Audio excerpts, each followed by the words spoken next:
कपड़ों पर प्रेस करने के बाद हम अब निकलते हैं परौता के लिए। और इस टूटे फूटे पक्के रास्ते से होते हुए हम जाते हैं परौता के लिए, जो कि सुरेंद्र का गांव है, जो हमारे लीडर हैं। आज दिन है फ्राइडे का और तारीख है 9 तारीख मई का महीना 2025। और हम लोग निकल चुके हैं आज की प्लानिंग के लिए। तो पूरी प्लानिंग आपके साथ शेयर करेंगे। अभी हम इस टूटे फूटे रास्ते से निकलकर परौता के लिए जा रहे हैं, सुरेंद्र भाई के पास। सुरेंद्र मेरे साथ में जब से ज्वाइन हुए हैं, वो कभी भी नेगेटिव नहीं हुए। कई बार देखा होगा आपने, कुछ लोग नेगेटिव पॉजिटिव होते रहते हैं, बट ये सुरेंद्र की खासियत है, वो हमेशा पॉजिटिव रहते हैं किसी भी कंडीशन में। और पहुंच चुके हैं हम सुरेंद्र के गांव में, सुरेंद्र के घर के पास, सुरेंद्र की गली में। और ये रास्ता जाता है लेफ्ट साइड में सुरेंद्र के घर की तरफ।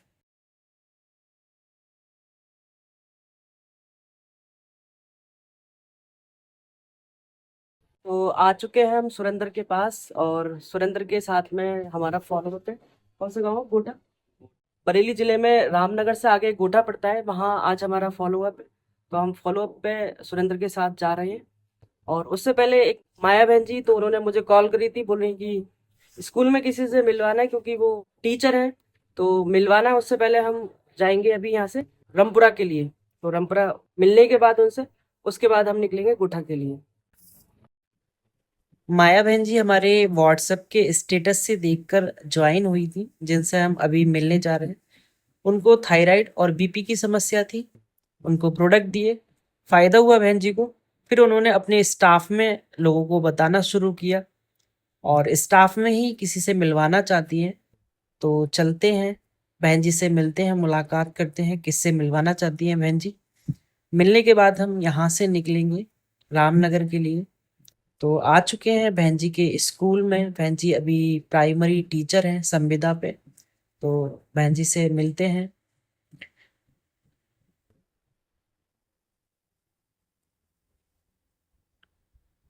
तो बहन जी से मिलने के बाद हम बहन जी को सारे टेस्ट बताने के बाद पहले टेस्ट कराएंगे, उसके बाद में उनको दवाई देंगे। उसके बाद हम यहाँ बगिया से होते हुए,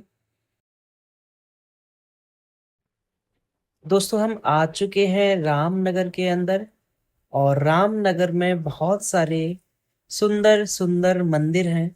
अगर आप रामनगर से होते हुए कभी निकलें, तो इन सारे मंदिर की विजिट जरूर करें, क्योंकि ये इतने सुंदर मंदिर हैं।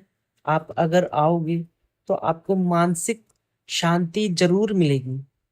तो जब भी आपका आना हो, आप इन मंदिर को जरूर विजिट करना, क्योंकि मैं पर्सनली आपको ये रिकमेंड कर सकता हूँ कि आप यहाँ पर आओगे तो आपको मानसिक सुकून जरूर प्राप्त होगा।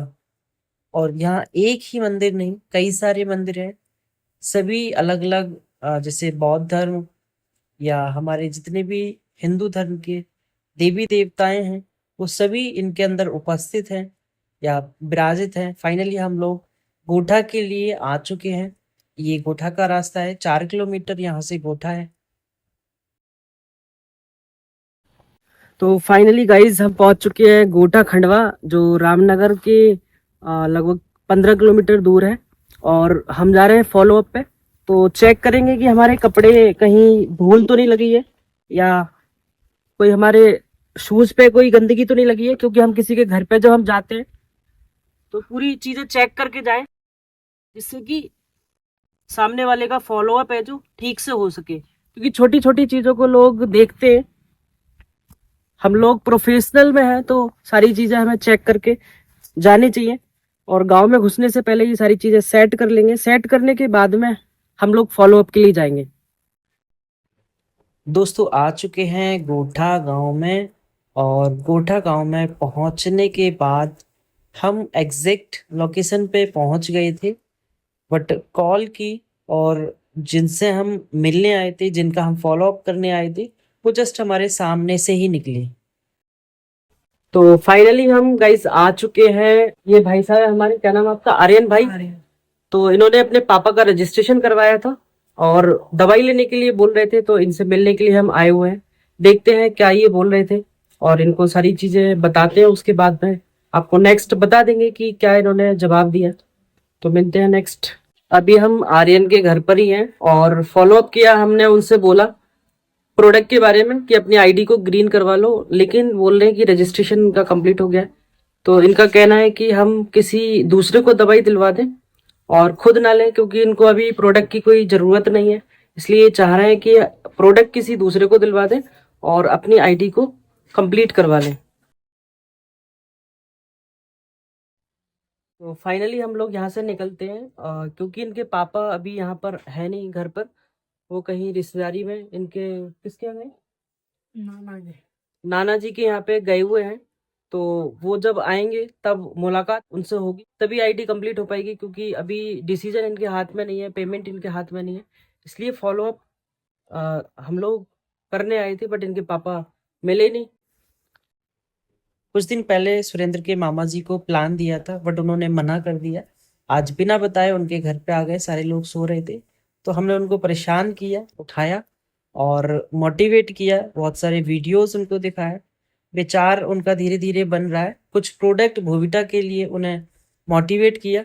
तो धान 35 बीघा समथिंग लगाते हैं, उसमें इनको भोविटा लगाने के लिए बोल रहे हैं और हम निकलते हैं रामनगर के लिए। कल की प्लानिंग में भी हमें एक सुंदर सा मकबरा मिला था और आज भी देखिए कितने सुंदर सा ये मकबरा है। तो बहुत अच्छा लगा इसे देखकर, वीडियो में बहुत ही सुंदर ये दिखाई दे रहा है। और उससे भी अच्छा एक ये मंदिर है, रामनगर के अंदर ये मंदिर है। जब हम रामनगर से वापस शाहबाद के लिए आ रहे थे तो सुरेंद्र ने बोला कि यहाँ पर एक कोई किला है जिसपे दानव ने 2.5 टन का कोई पत्थर उठा के और 100 फीट ऊंचाई पर रख दिया है। तो मैंने सोचा पता नहीं क्या बोल रहे हैं दानव दानव। तो मैंने बोला कि चलो देखते हैं। तो ये रोड देख सकते हैं कितना खराब रोड है और इस रोड से हम लोग जा रहे हैं उस किला को देखने के लिए। तो देखते हैं कि किला कैसा है। और अभी तो फिलहाल इतना रास्ता लंबा यहाँ दिखाई दे रहा है, आसपास अभी कोई किला हमें शो नहीं हो रहा है। ये किला पे जाने के लिए रास्ता है और आप देख सकते हैं कितना जंगल उस किला तक पहुंचने में हमें फेस करना पड़ रहा है। काफी मेहनत करने के बाद में हमें यहाँ एक पक्का रोड दिखाई दिया। और ये जो रोड है ना बहुत पुरानी ईंटों का है, शायद जिस समय, देखिए दोस्तों, किला हमें दिखाई दे चुका है।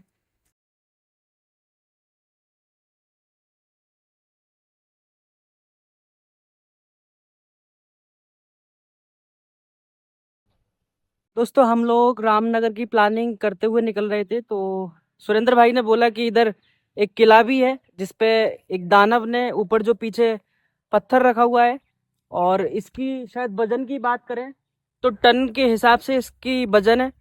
और 2.5 टन, 2.5 टन, हाँ, काफी मतलब इंसान को वहां तक ले जाने में बहुत दिक्कत होगी। और उस जमाने का ये जिस समय ऐसी कोई बड़ी टेक्नोलॉजी नहीं थी, कोई बड़ी मशीन नहीं हुआ करती थी, उस समय ये इतना भारी पत्थर वहां पहुंचाया है। आप सोच सकते हैं कि कैसे ही वहां पहुंचाया गया होगा। चलिए आगे दिखाते हैं इसके बारे में क्या है ये। अभी कुछ लोगों से पूछा था कि ये महाभारत के समय का है और इस पर जो पत्थर रखा हुआ है ये भीम की गदा के नाम से जाना जाता है। आप भगवान जाने क्या इसका राज है, क्यों इसको रखा गया, इस मकबरा या इस किला को बनाने का क्या पर्पस रहा होगा, हम नहीं जानते। बट हम इसको एक्सप्लोर करते हैं, हम इसे देखते हैं कि क्या है। आप देख सकते हैं किस तरह से ये बनाया गया है और पूरी चीज़ों को आप ऑब्जर्व कर सकते हो वीडियो के माध्यम से। हम सीढ़ियाँ चढ़कर ऊपर जाकर देखते हैं कि किस तरह से इसको बनाया गया है। देखिए दोस्तों, 5100 साल पुराना ये किला है और इसकी ईंटों को आप देख सकते हैं कि ये ईंटें जो हैं वो किस तरह की हैं। समथिंग ऊंचाई की बात कर लें लमसम 100 फुट इसकी ऊंचाई है। जब हम आ रहे थे तो हमें लग रहा था शायद हम ही अकेले हैं जो इस किले को देखने आए, बट देखा तो ऊपर ऑलरेडी यहाँ पे कई सारे लोग हैं जो इस किले को देखने आए हुए हैं। नजदीकी से हर आदमी इस पत्थर को देखना चाहता है। 100 फुट की ऊंचाई पे बना हुआ है। मैं आपको दिखाता हूँ। देखो कितनी नीचाई आप देख सकते हैं। पीछे जो हमारी बाइक है वो खड़ी है, काफी दूर नजर आ रही है। दोस्तों देख सकते हैं, ये उसी पत्थर का टुकड़ा है जो मैंने आपको ऊपर दिखाया। और इसकी वजन की बात करें तो समथिंग ये भी 2-2.5 कुंटल का होगा। अब हम वापस चलते हैं अपने घर की तरफ। तो आ जाते हैं सुरेंद्र के गांव परौता, और परौता में हम करते हैं सुरेंद्र को बाय बाय। घर छोड़ने के बाद सचिन को कॉल लगाई और बोला कि सचिन, हम चलेंगे चक्करपुर कदीम। तो सचिन वेट कर रहे थे। अब सचिन को यहाँ से पिक करने के बाद हम लोग चलते हैं चक्करपुर कदीम के लिए, और ये है खराब सा खरंजा चक्करपुर कदीम को जाने के लिए।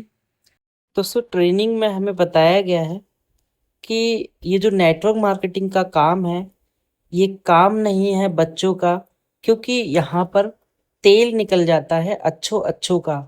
आप देख ही सकते हैं कि वीडियो के अंदर अभी भी कोई भी प्रोडक्टिव हमारा जो टाइम है वो नहीं हुआ, क्योंकि ना ही हमारा कोई फॉलोअप सफल रहा है, ना ही कोई हमारा रजिस्ट्रेशन हुआ है।